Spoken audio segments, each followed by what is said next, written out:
Hello and welcome to the Winners Find a Way show. I am your host, Trent Clark, and I am the CEO of Leadershipity, a serial entrepreneur in the Entrepreneurs Organization. That's a global group of over 18,000 founders. I am a global speaker, speaking in over 17 countries, always delivering 5-star reviews. Most people know me because I spent over 13 years in professional baseball coaching in 3 World Series. And this is a big episode, just post World Series with the Dodgers. But today we're going to talk about being an author, being a coach, being an athlete, like all these things with my special guest, Bill Burke. What's up, Bill? How you been, buddy? I've been great, Trent. How are you? Oh, man, I couldn't be better, man. It's awesome to get a chance to talk to a former athlete. I had the pleasure of coaching only for a short time, but Bill and I have a shared experience as I was a coach, a young coach at Michigan State University with little-known coach Nick Saban, and Bill was a budding quarterback-to-be. At that point, a young recruit buck from Warren, Ohio, coming in as the next guy to replace a pretty good quarterback in Tony Banks, who had a lot of success in college and in the NFL. And man, Bill, talk a little bit about those days for a second, about what you were thinking as a kid coming out of Warren, Ohio. You knew the Big Ten. Obviously, Ohio State's not far from you, and you're thinking, man, I've seen a lot of Big Ten games.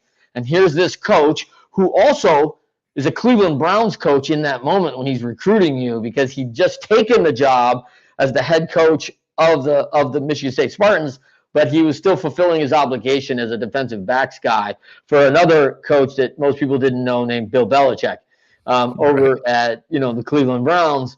So, man, you've been around some coaching lore. What's your head thinking at like 18 years old, man? Wow. I mean, as I think back to that time, I didn't know what to think. I was just happy to be there. I'm amazed that these young guys that come in as freshmen, even young freshmen, and just start right away. There's no way I could have done that. I mean, my head was spinning just from trying to balance the overwhelming requirements and demands of being a Big Ten athlete and school and all the adjustments of leaving home and moving out of the state. Football at that level is not like it is in high school. You go to high school football practice after school for a couple hours, you go home, and that's it.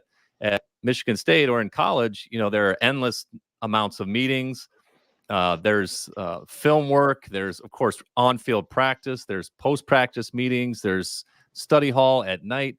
I mean, it was just every minute of your day was planned from the time you opened your eyes in the morning till the time that you went to sleep at night. And I was not prepared for that. Nobody tells you, hey, this is what the itinerary is going to look like when you show up on a Big Ten campus. But that's what I signed up for, and I went along for the ride, and I just tried to keep my head down and work hard that first year and learn as much as I could because I knew pretty early on that I wasn't going to be playing. We had Tony Banks as a senior who was a future NFL player as well. So I was just trying to absorb as much information as I could. And I hadn't even mentioned yet the absorbing of the huge playbook that we had and all the different terminology, nothing like high school. Again, it was much more extensive, much thicker playbook, much more to learn. In high school, you kind of just throw the ball to the open guy, right? In college, there's a lot more to it. You've got to read some defenses and know how to handle the blitz and change protection. So it was extremely overwhelming at that age, but had a lot of exciting times that first year, just observing and watching. I think Tony Banks led Michigan State, our team, to a win over Michigan at home, which was huge in Nick Saban's first year. So I didn't realize that Nick Saban at that time was going to become the Nick Saban that we all know now, but I knew he had an NFL pedigree, and so at least initially I had the confidence that I had made the right decision, and was happy to be there. Yeah, you bring up some major points, man. And I tell a lot of people, like, on the Winners Find a Way is such a key element of sports, business, life. I mean, that is a massive jump from high school to Big Ten football. And most people don't understand what's the big deal? You're a good football player in high school. And Ohio's a big football state. Like, it's big. Like, oh, man, there's a bunch of athletes. Then you realize, like, the very best of like all these high schools of like 50 high schools have recruited the top athlete, and physically you're into a different world immediately because these people don't look like all the players I played in high school. It's like, oh my gosh, like these kids are huge and fast, and you're like, I'm already behind, right? Like immediately physically I'm behind because these kids are on another level. And especially the kids are junior seniors who have been training for 3-4 years already. And so that's a huge jump. For people that don't understand this, there are 8 million high school athletes. 8% get to play in college, and then the Division I level, it just gets fractional, right? It gets more minute, and then you talk about the elite programs of like a Power 5 conference, and then it gets really elite, right? So, this is rare air to be there, and the recognition of the learning I want to talk about, which is gigantic. And this is one of the things I always talk about. I talk about it in my book about hyper learning, and it's massive. It's like in addition to the school you have to go to, which is now college courses, much more challenging than high school, and you're like, oh, in addition to this, I got a playbook that's about 4 inches thick, and you're like going, holy cow. First of all, I didn't know they made binders like that, right? And you're like, this is crazy, man. And in addition, in about 15 days, you will be like quizzed and questioned every moment of every practice on everything in it and why you made the decision you made, right? And so as a QB, man, this is really rough action, because part of that recruiting process is not just the Bill Burke, great athlete, physical guy, strong arm, all those things, but can he learn? Can he adapt? Can he do all these things that we need? And so the recruiting process is go talk to your teachers, go talk to your coaches. Hey, how does Bill, adjust to this? How can he do this? Because that is a huge part of it, because no matter how gifted you are, if you don't understand that book and what's about to happen on the field and reads and everything that you have to do, you're SOL, man. I mean, there's just no success. Yeah, 100%. And at that position of quarterback, it's not just, hey, can you understand this and learn it? Can you understand it, learn it, and apply it when the fur is flying in the fraction of a second that you might have to be able to make a decision and deliver an accurate throw? And so that was really the adjustment, and that doesn't happen immediately. Of course, you've got to adjust to the speed of the game, and it was a lot faster. You've got better athletes there across the board, who are some of the best recruits in the country. And our offensive coordinator / quarterback coach also came from the Cleveland Browns. He was there with Nick Saban. Gary Tranquil was his name. And so he had NFL expectations. He demanded perfection, and he pushed us to try and achieve that in practice, because his whole philosophy was, if you can't handle the heat here on the practice field, how in the world are you going to handle 80,000 people, booing you or screaming at you for making a wrong decision or making a bad throw?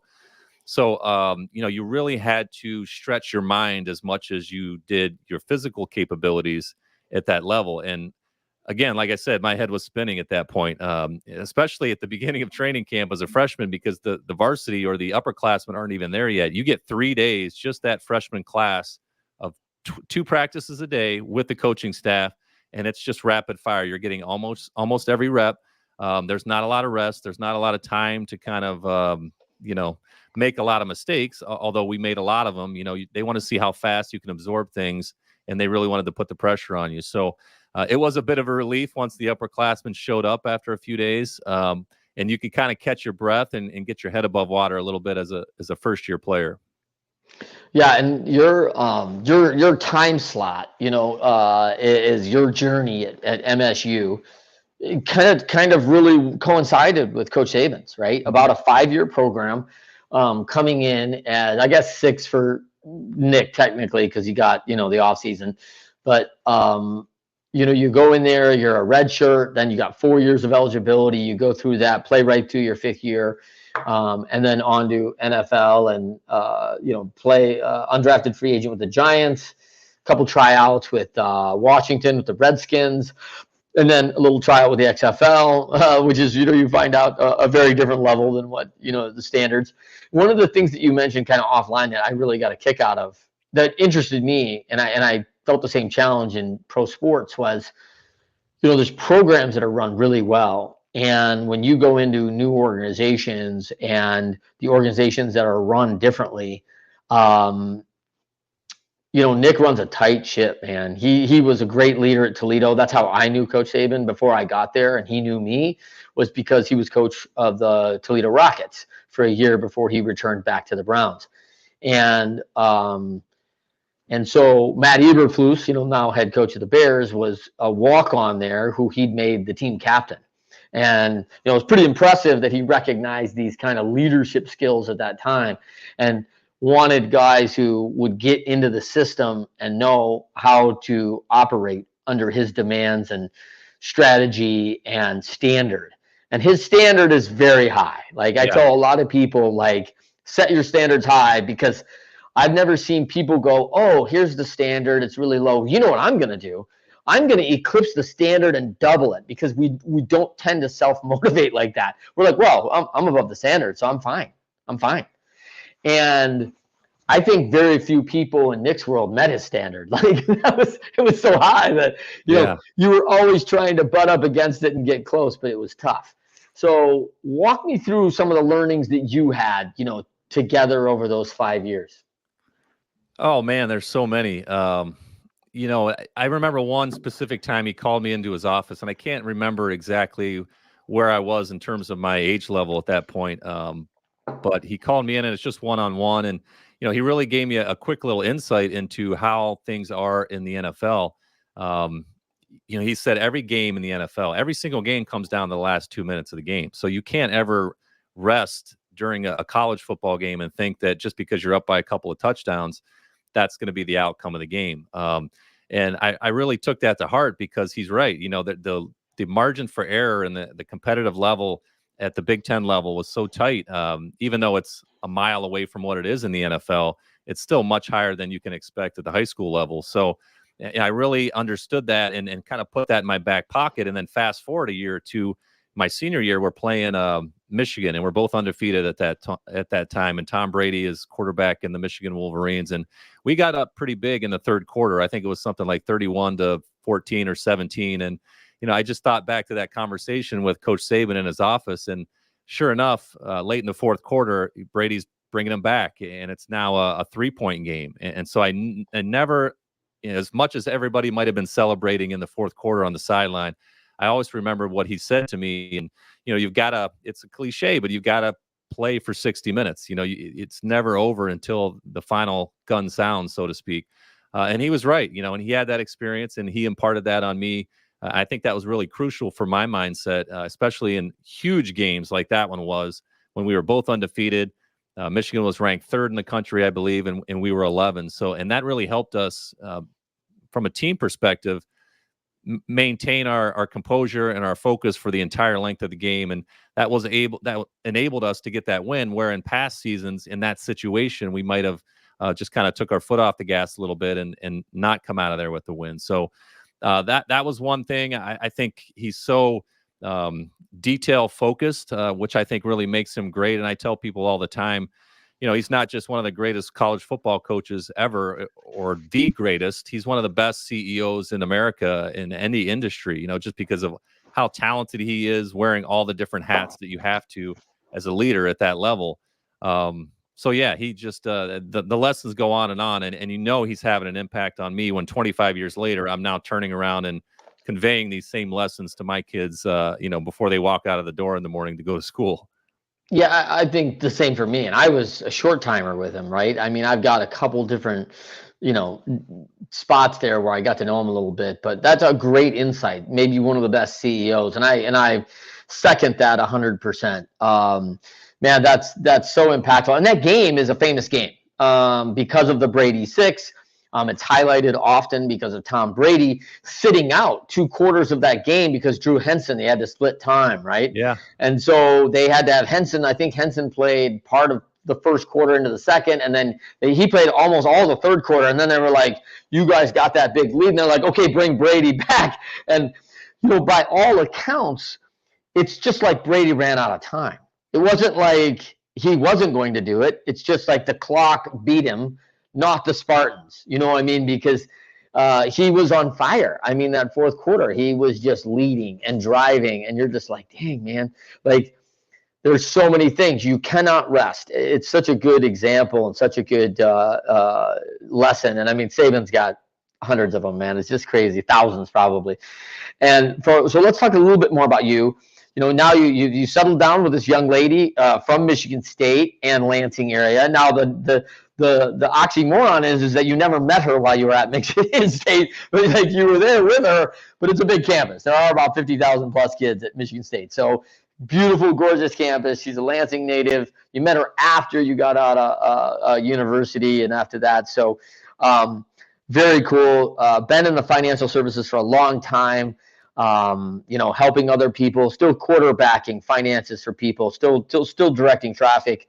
And then, of course, you've just written a book, Victory Outside the Arena. And man, this is you and I have got a similar book, right? I wrote Leading Winning Teams, all about kind of my experience of all the things that I've learned, these lessons in athletics, and then, of course, how that translates into after you're not playing anymore. And you're certainly written this kind of how to make this transition from sport to the real world and those lessons of there's a lot of victory and all those things in that. So definitely want to talk about that. You're a performance coach now, which is very cool. So people, hey, why don't you tell people right now, Bill, how they can find you? I am on LinkedIn, so connect with me there, obviously. And I'll mention this again at the end of the interview, but I got a gift for your listeners. If they're interested, They get a free copy of the book. Just go to outsidethearena.com/free book. I just want to make it available to people, get their hands on it if they're interested in it. So definitely can connect that way as well. outsidethearena.com/free book. And they can get like a digital copy? It's a paperback. Oh, good. They just pay shipping and handling. Okay, cool. Yep. Awesome. And that's not too bad, people. You can manage that for $6 or $7. Trust me. Media mail's cheap. So that's awesome. What a gift for everybody. That's a huge deal. So everybody get out there, pick up Bill's book. Well worth the investment. When you see the insights that happens from a guy who's had all these experiences, right? He's had these experiences of being a high school leader, leading teenagers in an environment, then going into a young man and leading the most elite athletes in certainly the arena. I mean, these are just modern day gladiators, and then on to NFL, where the elite of the elite. And, that's a tough navigation there. Then you take that into the world of leading your own family, 2 children now, they're teenagers. That's awesome. And navigating this world, and it's not easy. And the Midwest, I think, makes it a little easier for us. We have a little bit of more support, more people grounded in the right things, which I think is really important.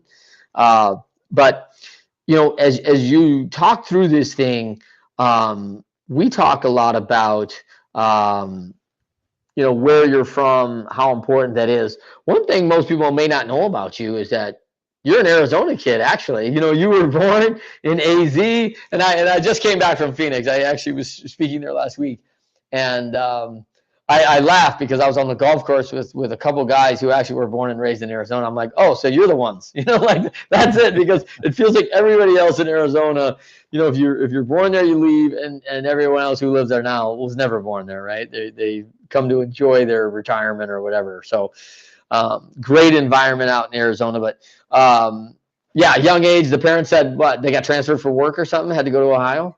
Yeah, my dad was in the Air Force Reserve. So my parents are originally from Western Pennsylvania, so I've got some roots there. And that's actually where I fell in love with the game of football. This is the Pittsburgh Steelers winning everything in the late 70s and early 80s. Sure. So I was out there just briefly. I was born there on an Air Force base, but quickly at age 2 moved back to Western Pennsylvania. Then around age 8, moved over to just across the border to Northeast Ohio, where I spent, my high school days. So I feel like I've got some roots in some pretty cool places. Pittsburgh, Northeast Ohio, that whole region I really love. But yeah, Arizona, probably why I love the warm weather. It's just in my blood. I've been in the Midwest almost my entire life, but still hate the winter. So I keep my eye on out west a little bit, and then of course here in the Midwest as well. Yeah. Still a Steelers fan? Oh, absolutely. Love like it. I was when I was 5 years old. I watch the Yeah. Spartans, and I've kind of been on the inside there, so I don't get too worked up, during those games. But the Steelers can still, make me hop off the couch when I'm watching a game and it's not going well. That's awesome. First of all, love Coach Tomlin. Yeah, I was just there about 3 weeks ago, and I'll send you some good photos because I stayed at the Renaissance Hotel right yeah. there on the river, across from the ballpark, which is great. That's a beautiful park to where I was at old Riverfront, bro. That was I think it was no, not Riverfront. It was Three River Three Rivers. Stadium. Yeah, Three Rivers. And man, that place the turf was terrible. Yeah. And so this beautiful ballpark, and then inside my room in the Renaissance, I had all this like Steeler memorabilia. I had a picture of like Rocky Blyer and a signed helmet of like the bus, Rocky Blyer, and of course, Pittsburgh loves, man, like their man Franco, right? Like he's the guy, right? Everybody's a football fan in that city. Oh, everybody. And it was great because I was there through Saturday, and Sunday was a big Sunday night game. So starting Friday, everybody arrived, and if you didn't have Steeler colors on the street, there was something wrong with you, right? They were Right. like, "Hey, man, what's wrong? Like, where are you from, man? Because you clearly aren't from here." And I love that loyalty, man. I love that. And it reminded me of a kid. Most people don't remember an old Tom Cruise movie, All the Right Moves, talking about Western PA football, man. That was a huge motivator for me in my football career. I love that movie. Well, he was it Aliquippa? Is that where he was from in that movie? I think so. I don't remember the high school, but yeah, I think that was it. Yeah. No, great movie. Yeah, it's just such a great region of the country. Very blue collar, very hardworking, and such a great atmosphere. I took the family there a few years ago for the first time. I hadn't been back there in a long time, but I wanted to indoctrinate them, not just to the green and white Michigan State, but also the black and gold of Pittsburgh. So took the boat over to the game, and it was a great experience. Oh, wow, the boat. That is so cool. That is so Yeah. cool. What a way to go. I mean, Pittsburgh is a lovely city, man. It's if people have not been there, you got to get there, go spend some time. Let's talk a little bit about first, the show. Winners find a way. Winners, when shown data that they are losing, find a way to win. Bill, I love that quote from the 4 Disciplines of Execution. Man, walk me through a time in your life, Bill, where, man, you were just really feeling this, man. Like this is like, man, I'm trying to do this. It's not going the right way. It's like, man, I'm clearly not winning. And you and I both know it doesn't have to be a scoreboard, right? There's all sorts of KPIs we measure, and it doesn't have to be, home versus away score, right? It can be a lot of different KPIs that tell us we're not winning. I went through this with my children, right? When my children are acting out, we're having issues with one of my sons, like, all the things that the choices he's making, those are all the data that we're not winning as parents. Like something we're doing is not correct. And we got to figure this thing out. And walk me through a time where you felt this. Well, the first thing that pops into mind, really, since we've been talking so much about my time at Michigan State is, like a lot of athletes in high school, I was the star in high school. I was head and shoulders above talent-wise, everybody else around me.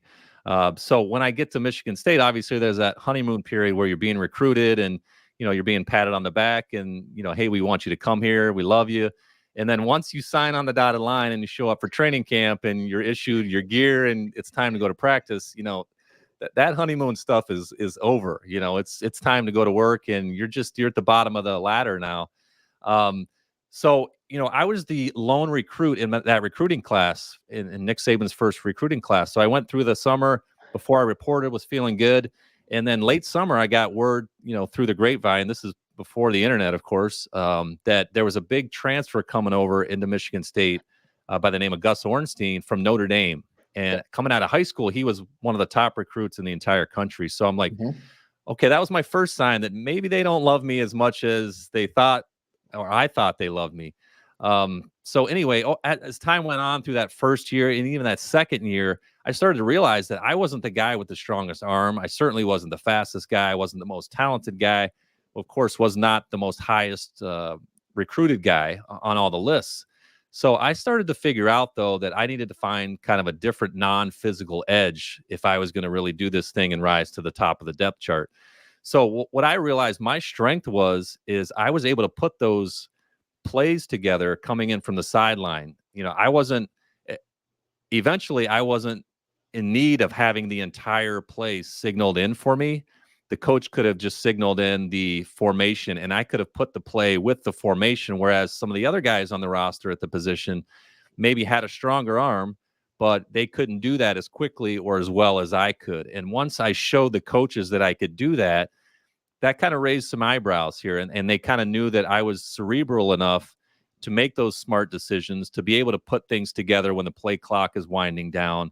And I didn't need as much hand holding from the coaching staff to be able to run the show like a quarterback needs to be able to do at a big time offensive program. So that was, a way for me to kind of find the edge in some of the details and be really detail oriented with how I approached separating myself and getting the attention of the decision makers. Because, if it's just physical ability, I might not have won that contest. But I think coaches at that level, more so than in high school, they've got to trust that exactly what you need to do, not just for your own position, of course, because when you're playing quarterback, you got to know what everybody's doing. You got to make sure the X receiver's on the line of scrimmage. You got to make sure that everybody knows what the snap count is. You got to remember to send the guy in motion. You got to know where your hots are coming from so you can make a quicker throw so you avoid the blitz and avoid a sack and a negative play. So all those things factor into getting the number one spot at quarterback on the field, which I was able to eventually do. Man, it's crazy. I had Desmond Clark on a very early show. Yeah. Des was a good friend, and man, I mean, he talks about this. He talks about being at the NFL and man, there's an audible called at the line of scrimmage, and you got about 4 seconds, and there's about 400 options. And then he says the next thing, and that's narrowed it down to 100. And then he says the next thing, and that narrows it down to 7. And then he goes, then I got to choose that route, which is 1 of 6. And he was like, holy cow. He's like, man, your head spins, and it all happens in 4 seconds, man. Yeah. And then if you can't do it right, if you can't make the right read, if you can't run the right route, even the depth, all those things that all the receivers are thinking about, which, by the way, is 1x of the 3x the quarterbacks have to think about, right? It's crazy as you describe that, getting a guy in motion, getting all these things happening. It's just crazy, including the formation. Hey, is my receiver up on the line? It's the littlest things. I shouldn't have to do your job, but I think that's why Belichick made it so famous. Hey, I know we got a great team when everybody knows their job and they're doing it, right? Because Bill can't go do that guy's job. You can't do the left tackle's job. For God's sakes, you don't want to either. But if he doesn't do his job, you are going to feel the effects, right? Immediately. Well, I guess it's right tackle for you because you're a lefty, right? Yeah. So, Bill, physically, you're how big? 6'4". Yeah. I mean, I remember you coming in, you're a tall drink of water, throwing from the left side. But, man, you were 6'4", probably what, 185 coming in? I came in at 195, but did you? Okay. You know this very well, being in the weight room. That first summer that I was there, I put on 20 pounds because That's right. I had never lifted the way that you lift at that level, especially with a guy heading that program and Ken Manny. You just kind of go through the motions in high school and you do make some progress, of course, but much like Coach Saban was very interested in turning around the mentality of the entire program, Coach Manny was like, no, we're doing things differently here. And you're going to go through this workout and you might have to carry the garbage can around you if you get a little nauseous going through this workout, because the rest in between sets was very, very short. Yeah. And each set was very, very intense. But yeah, put on about 20 pounds of muscle, which you have to have at that level, you know, to be able to take some of those shots, which I certainly took when my right tackle might have missed a block or two. Yeah, it's a massive adaptation, another huge learning curve, right? Meanwhile, all this stuff's going. I was a guy who was responsible for beating Bill Burke's body, right? He was not going to play. He's redshirted freshman. So your job is to pull down as much weight as he can, which is often over 200, 220 pounds. He's only 195 at that time. So he's literally pulling down his body weight or more. And then I'm the nice enough guy that says, Bill, hold this down as long as you can while I apply another 100 pounds of pressure to that, called eccentric training. And we're doing it in his legs and his lower half like mad, because Bill's a tall, lean guy, and we need him to have stronger legs because he can carry weight on his lower half, and it's going to give him stability and strength, and it's going to injury proof him, right? Like, this is a huge thing, because Bill, as many times as you throw balls all week, you can't be throwing all arm at that level. You have to use mechanics. You have to use your lower half. And we saw that obviously at Major League Baseball too, but as throwers, there's a special type of training, because if you don't mechanically use that well, you will wear your arm. You will cause grief. You will cause injury. You will lose your ability to be durable. And man, durability is a big deal in the Big Ten, because we saw it every week. The depth chart is taxed every week based on durability. Yeah, no, but I learned to love the weight room, and I think what you're referencing is, I think it's called progressive overload. When you're putting more weight on each and every time, and you're striving to get that number of reps, that forces the muscle to grow. And I see that now, in correlation with any other walk of life. You're talking business or sales, you're trying to stress what you're accustomed to and get out of that comfort zone so you can grow in some way, shape, or form, however you're attacking your goals. And I think that's such a great corollary between, this little thought of part of athletics, which is strength training and conditioning, and then, of course, succeeding in other areas of life as well. So I really enjoyed that physical part of it. And then once so much of that too, Trent, was the mindset. When I was a redshirt freshman, going through those workouts with you, it felt defeating. It felt like I was being whipped around. It felt like I didn't have a lot of control over what I was going through. I just wanted to get it over with and get out of there. But once I flipped my mind and said, no, I can attack this weight, I can attack this workout, then it became much more enjoyable, because I realized I had power over it. I could approach that set and that heavy weight with a completely different mentality. And so then it became enjoyable. And then it became, okay, we don't need to follow Bill around through this workout and coach him through it. He knows how to do it on his own now. He's going to push himself to do it to that point where he's, going to failure and squeezing out every ounce of effort during the set. It's funny, as we described that, right? My whole life has been, progressive overload and continuous improvement, right? And how do I get you to your full potential? And we don't know what that is, right? And yet we're striving for it every day. And when I look back at everything that happens in the weight room, most people think that's a physical place. It is extremely psychological, right? It is. And by the way, these are all tests and lessons for our athletes to find out who has that durability, who will make that adjustment and mentality and accept this as like, this is my way to get better. I'm going to come in here and give this thing the 100% that I give my studying on the plays, my time in class, my flexibility in training, my food and nutrition, my meetings with the QB coach, my study of the defenses. Like, you have to apply 100% effort and do all those things and be intentional and be there to get everything out of it. And as coaches, we're watching for those athletes who can do it across the board holistically.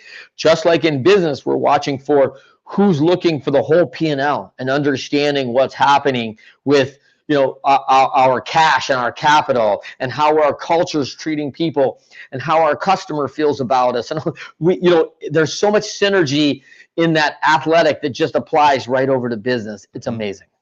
Mm-hmm. No question about it. No question about it. And I love the fact that I've gotten to go through that experience. And I've been an athlete my whole life, and still consider myself an athlete, even though, you can't play football in an organized fashion, once you get to my age. But I'm just so grateful that I had that experience at Michigan State with Coach Saban and all the other coaches, because there's so many parallels now in business. And I feel like, because there are people out there that didn't have those experiences, they might not be as conditioned to handle adversity. That's why I think it's so important that some of the work that we are doing as coaches, because we have been through that, we know what it takes, and we can help those people kind of fight through those obstacles. Because everybody wants to achieve their dreams and their goals, and do a little more, have a little more, be a little more. So, yeah, feel very fortunate. You're spot on with that assessment, though. Yeah, let's get into a little bit about victory outside the arena. Um, one of the things you talk about in this book is called, expect adversity.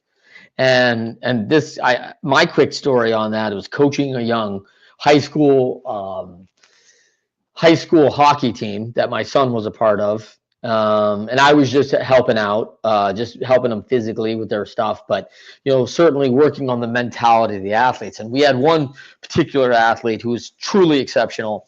And the thing about it was he was so surprised that everybody was gunning for him as that number one high school player, right? Like he is the guy that every coach has put all their time and effort into. You got to stop this guy, right? Like this is the thing. And just like you were in high school, I mean, and I love that the way you described that being in high school. Like I didn't have to work that hard. You're 6'4", 190 pounds. You're looking down on almost most high school kids, right? Now you get to college and everyone's looking you in the eye, or you're looking up and going, Yeah. well, this is different. This is very different, man. And these guys hit a lot harder and move a lot faster. So as he's doing this, as he's going through this, I'm like, man, he's so shocked that kids are, roughing him up in the corner and trying to grab onto his jersey and hold him and slow him down because he's faster than everybody. And I'm like, hey, man, you've got to expect that they're coming for you. Like these adversities and challenges are always going to be yours when you're the best player, when you're the person they're focused on. And it was a very challenging thing to get him to understand that. Yeah, it makes me think of we're talking about my time at Michigan State, and I wasn't the highest ranked recruit, but I came in with a lot of guys that were, guys from all over the country that were some of the best in the country. And, you look around after a year and some of those guys aren't there anymore. And you ask yourself, why aren't they there? Well, a lot of those reasons were they weren't used to not being the guy. They weren't used to having things be difficult and facing adversity because they had never faced it before. They were just so fast or so talented. And then now you walk into a big time program and you actually have to work. You got to spend most of your day trying to hone your craft. You got to get screamed at by coaches. Maybe you've never experienced that before in your life. And of course, it's not fun for any of us like me that stuck it out and stayed there the entire time. But you've got to find it within yourself to say, this is important enough to me. This is a priority enough that I am going to show up every day, even if it's uncomfortable, even if it's hard. I mean, I tell people all the time, I had to walk from class to the football building. And every time I did, I walked past the parking lot and there sat my red and black 1987 Chevy Blazer. And every single day I thought, I just want to get in that and drive back to Warren, Ohio today and not even tell a soul that I'm leaving because it was that difficult. And most of it was not fun. People think of, throwing touchdowns in front of 80,000 people in the stadium. And yeah, that was the payoff. And that's what everybody saw. But man, that was not the experience for most of us most of the time. It was really difficult to balance all the stuff that we've talked about so far. But yeah, a lot of those guys that I was in awe of as their teammate, I'm like, man, this guy runs a 4.4. He's as tall as I am, can jump out of the gym, so to speak, and catch any ball. But you look around a year later and he's gone. And, you ask yourself why. Sometimes you don't really get the answer to that. But a lot of it, in my estimation, has to do with the fact that you have to be able to persevere. You have to be able to, as I talk about in the book, stick your hand in the fire, so to speak, when that adversity does strike. Let's talk about that. Stick your hand in the fire. Yeah, and it comes from let's go deeper into that. Yeah, so we're getting ready for the Ohio State game in 1998. We are 4-4 at that point, very inconsistent. We're going on the road to Columbus to play the number one team in the entire country. And this is the 9th game of the year. So it was clear that they are the number one team far and away in the country. And it's a Monday morning team meeting or Monday afternoon team meeting. And Coach Saban always had some little nugget or some little quote to kind of kick off the theme of the week. So he walks in and he says, hey, how long does a football play last? And I had been playing football my entire life, but never really thought about how long specifically a football play lasted. So he said 6 seconds. And then he said, it's like sticking your hand in the fire for 6 seconds. It's going to hurt. It's going to leave some scars. But that's all we have to concern ourselves with in this game. Forget about the outcome. Forget about the scoreboard. Forget about taking on the number one team and how good they are and all the NFL players that they have on their roster. Just understand that each single play only lasts for 6 seconds, and you can endure anything for 6 seconds. And that 6 seconds has a life of its own, and that's all we're going to focus on as we progress through the game. Just one, and it's cliche, you talk about one play at a time, but when you really think about it, and if you really condition yourself to have that mentality that I'm only concerning myself with this one play, and that's it, nothing else even exists at this point. So we took that mentality into the game, and of course it wasn't easy, but we hung in there. We kept the game close, and we eventually came out of there with a win. We shocked the world, as a lot of people said in the headlines the following day. And that really, by his own admission, that started the whole process that now Nick Saban is famous for. And that really, at that point, was the biggest win in his career, certainly the biggest win in my career as a player. But I talk about that in the book, and that's kind of the theme for the framework of everything that's in the book, because I think, when you're talking about adversity, whether it's in life, whether it's in business, whether it's in sports, you've got to find that thing that you need to do that maybe is going to be uncomfortable, that's going to maybe leave some scars or even cause some pain. But if that's what you've got to focus on to get to where you ultimately want to be, then you've got to identify that and have the courage to stick your hand in the fire. So many people kind of shy away or pull away or avoid the hard things. And I just think it's almost impossible to escape adversity and to escape at some point putting your hand in that fire. So you talk about maybe some sales teams. What's something that you have to stick your hand in the fire for in sales? Well, making those calls to prospects that you might not want to make. How long does it take to actually dial a phone? About 6 seconds. You don't know what's going to happen. You don't know whether he's going to pick up or she's going to hang up or say no. So whatever it is in your world, you've got to identify that, and then just whatever you got to do mentally to get yourself to do that. You've got a choice to make at that point.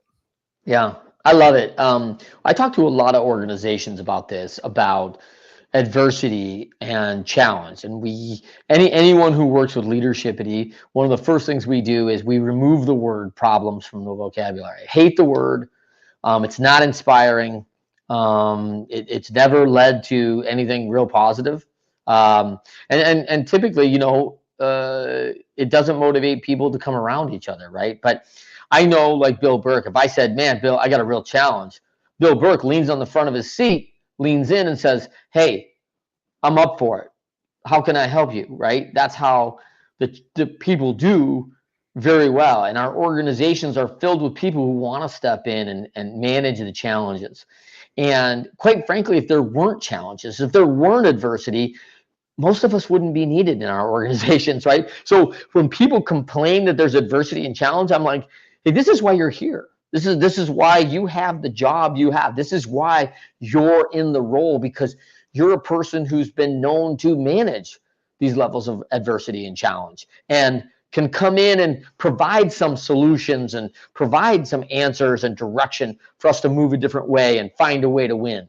And so I don't think that people embrace that adversity, and it's even interesting that people don't expect it, right? And maybe that's partly like, and it's the danger for me when things start going really well, right? Like your system starts really moving and you're like hitting on all cylinders, and then like, hey man, this is getting easy. Like when everyone's kind of doing their thing, and then another adversity strikes, and it's like we're a little bit on our heels because we got off our toes because we got comfortable in everything going well. And that expect adversity, I think, is a big word. That expect it, like it's gonna happen, it's coming, like, and to act like you're shocked by it is crazy.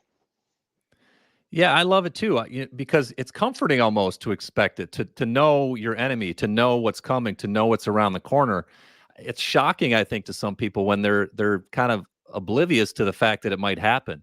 So yeah, it's uncomfortable. You don't want it. Ideally, you want everything to be rosy and easy, but when you expect it, you're a lot more prepared for it. You're on solid footing as much as you can be. And you can, like to your point, get into that solutions mindset. You can start looking for, okay, if this happens, how will I address it? How will I solve this? How will I attack it? And I think that's just a much better mentality. It's a much more proactive, on the offensive mentality, as opposed to being defensive. Yeah, I think that's great. I mean, I think that's exactly right on. I mean, I think it's, no one expects to get punched in the nose in the boardroom. Like we're having a discussion, we don't agree. Bill doesn't turn around and punch me in the nose, right? But if we were in a boxing arena saying, hey, tonight's bout between Bill Burke and Trent Clark, like, I'm going to get my hands up, man. This is coming. Like, I'm Yeah. expecting it. Like, we were in a boxing match. This is what happens here, right? So, knowing where those punches are coming from in every environment, like knowing where they're having. And I tell a lot of people in leadership, and I'll use the example of someone who's very blunt, right? That's sometimes unsettling when you have a leader who just says things straight out, like, no filter, kind of just gives it what's for, right? Like you have people who are just like, hey, I'm going to give it to you straight. Tough love, clarity is kind. This is my real world, clarity, right? And sometimes that's folks like that are being charged with being non-caring, non-empathetic, and I appreciate that. Like that's true. That sometimes that feels like that. But one of the things I tell leaders about that is that if you're that person, explain to people before you have your meetings, like, hey, I've been charged with this. That sometimes I'm very blunt. I'm very straightforward with my words. And I got to tell you, Bill, when I'm straightforward with you, it's because as a coach, I want you to get the message right away, and I'm not going to mince words. I want to be clear about it. And I'm here to help you because I love you. I want the best for you, Bill. And it is never with ill will. I'm trying to hurt your feelings or hurt you in any way. So I just want you to know that in advance. So if I do it, I'm giving you permission to let me know. Now, when we're sitting around the boardroom with you, me, and our other 6 executives, and we're talking about this, and then I do it, if I didn't tell you, immediately defensive comes in. It's like, well, why are you attacking me, Trent? Like, why would you? But since I've told you, now you're prepared for it. Now we're laughing about it. Like, oh yeah, Trent, I think this was one of those moments you're talking about. Like, you just told my whole proposal was horse crap, right? Like, I mean, Right. that's about as straightforward as I guess as you can get, because I thought it was pretty good. And we kind of giggle about it now. Like, what made it horse crap? Why did you think that? Now we're having a conversation, as opposed to, I can't believe he said that in front of all my peers. Like, that's offensive. You've hurt my feelings. I don't know if I want to work for you anymore, because it's natural for us to get defensive. Is that fair? That's 100% spot on. And I think I need to make the point too that just because you're expecting adversity, that doesn't mean somebody is negative and Yeah. doom and gloom. They're not. Yeah. It's not a negative stance. It's just being prepared and being thorough and taking that leadership position of, hey, I'm contingency planning for any type of scenario because I want to ultimately win and I want to have our team win. So, no, I think you hit it right on. That's awesome, Bill. So let's talk about another point in the book before we go. I want to get to one more point that's really valuable to you. There's so many lessons from sport. What's another big lesson that you've seen? Anyone who's been in a competitive environment, and you and I both know this doesn't have to be a sport. This can be the debate team. This can be the math group. This can be music. This can be wherever you're at, where you're trying to, you've got a higher level skill in something, and you keep moving in that, and you're awarded for that for a lot of time. But it's competitive at the top. And walk us through one of those other big lessons from victory outside the arena that you think is really huge, especially in today's market where it feels tumultuous, it feels uncertain, it feels less stable. Is that fair? Yeah, I think so. And there's so many in there, and I've had to cut a lot of stuff out of the book, but I feel like I've learned so much, and I really wanted to have an impact on people. So I'm going to give you 2. Number 1 is mindset. Really is everything. We can learn all the technical skills. As a quarterback, I can learn to take a 5-step drop the proper way or read a defense, but our mentality, and we have alluded to it today in the weight room or on the football field or in the boardroom. Your mindset really is everything. So if you are not working on that in some capacity, then you're really at a disadvantage before you even walk through the door. And I don't think enough people do it. I don't think enough people think it's important. We'll spend so much time on all the other stuff in the industry, ins and outs, but we won't get ourselves right so we can show up as the best version of ourselves, whether it's for our family, for our team at work, for our sports team, whatever it is. And a lot of people might have the desire to do that, but don't know where to find those resources, or might not have somebody in their corner that can advocate for them. So I think your mind is everything, and it needs to be built like a muscle would be built. So that's number one. And number two, a big inspiration for my book was the book Man's Search for Meaning. I don't know if you've read that one or not. Victor Frankl. Victor Frankl, if your listeners haven't picked that one up, certainly get that one as well, in addition to our books. But I talk about in my book, and this was written for athletes who are trying to figure out who they are outside of being an athlete. And, we all have our own expectations of life. We want to accomplish this. We think we're owed that. We have these goals and these visions and these dreams. But really, something that Victor said in that book really hit me on a deep level. And it's really not what you expect from life. Life is actually expecting something from you. You ask these questions to life: when will I get my goal, or when will I get that dream job? But actually, it's life. If you're paying close enough attention, it's life that's asking you those questions. And really, the crux of it all is: are you, number one, paying attention close enough to hear those questions, and do you have the courage to actually look inside yourself so you can answer them honestly through your work, through your ambition, through how much you're giving to the people around you. So I think that's a really big lesson that I try and follow in my life each and every day. I feel this weight on my shoulders that I didn't always feel once my athletic career came to an end. I've got a responsibility, and it's to find and figure out how can I best show up and use the talents that I've been given to help those people that might need my help. I love that, man. I mean, I think that is, those two things obviously are gigantic. And you talked a little bit about that earlier, about the athletes who weren't there a year later. And oftentimes, I'm probably going to go out on a limb here and nothing scientific, but I would say probably 4 out of those 5 kids couldn't get that mindset right. It's tough. And you said how hard it is. You said, I think your description of walking through a parking lot and my truck's right over there and my keys are in my pocket, I could get out of this. I could get out of this workout today and not feel the soreness I'm going to feel. And I could get out of another meeting telling me how many looks I missed and how many reads I got wrong. And I could get out of this and I could drive home and be in my bed and where my parents love me unconditionally. And man, this is hard. And I think there's a mindset that says you keep walking. Like you keep going back, and it's a big deal. It's not easy. This side of deal of that responsibility and contribution is really. I think it's some of the things that's missing. Somehow we missed it in our education, the current generation. And I don't know, we've always missed it, but I always felt like we were kind of called to do something in my generation, like that was kind of a responsibility. And I feel like people are not taking that responsibility of their gifts they've been given. Especially, I feel like the younger generation, like they almost ignore it. They almost go 180 the other way. Like, well, I don't know if I really want to do that. I kind of feel bad that I'm better than everybody else at that. I'm like, no, man, this is like, everybody loves watching you perform on the violin because nobody plays it like you do. And like, I don't know if I want to. And you're like, no, this is a gift you've been given, and you should share it with the world. Like, this is why the gifts are. The gift is, you sharing it with others. And I think somehow there's a miss there in today's environment. Have you seen that?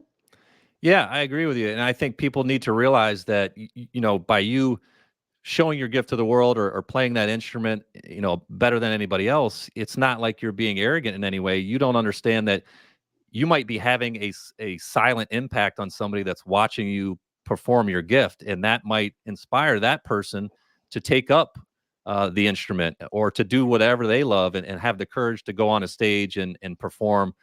So people don't understand the unseen ripple effects that what they do might have.